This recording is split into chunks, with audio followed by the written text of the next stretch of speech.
Welcome to Telugu popular TV భక్తి. దేవాలయంలో గంట మ్రోగిస్తాం ఎందుకు? చాలా దేవాలయాలలో ప్రవేశ ద్వారానికి దగ్గర పైకప్పు నుంచి ఒకటి లేక ఎక్కువ గంటలు వ్రేలాడదీయబడి ఉంటాయి. భక్తుడు ఆలయంలోకి వెళ్ళగానే గంట మ్రోగించి ఆ తర్వాతనే భగవంతుని దర్శనానికి మరియు ప్రార్థనలకి ఉపక్రమిస్తాడు. పిల్లలు ఎత్తుగా ఉన్న గంటను పైకి ఎగరలేక ఎత్తుకోబడి మ్రోగించబడటానికి ఇష్టపడతారు. మనం గంటను ఎందుకు మ్రోగిస్తాము? భగవంతుడిని నిద్ర లేపడానికా? కానీ దేవుడు ఎప్పుడూ నిద్రపోడు. భగవంతునికి మనం వచ్చినట్లు తెలియచేయడానికా? ఆయన సర్వజ్ఞుడు కాబట్టి తెలుపవలసిన అవసరమూ లేదు. ఆయన ప్రాంగణంలోనికి రావడానికి అనుమతి కొరక? అది సొంత ఇంటికి వస్తున్నట్లే గనక రావడానికి అనుమతి తీసుకొని అవసరం లేదు.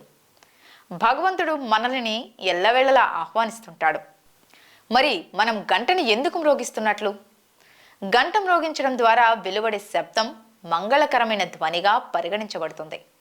ఇది విశ్వానికంతా భగవన్నామమైన ఓంకార నాదాన్ని ఉద్భవింపచేస్తుంది.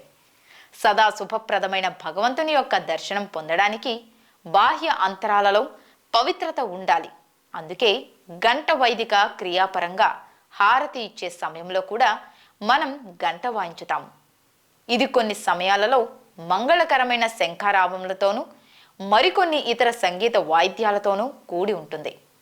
మ్రోగే గంట, శంఖము మరియు ఇతర వాయిద్యాలు భక్తులను తమ భక్తి పారవశ్యత, ఏకాగ్రత మరియు అంతరంగ శాంతి నుండి చెదరగొట్టే అమంగళ, అసంగతమైన శబ్దాలు మరియు వ్యాఖ్యానాల నుండి బయటపడటానికి సహాయపడతాయి.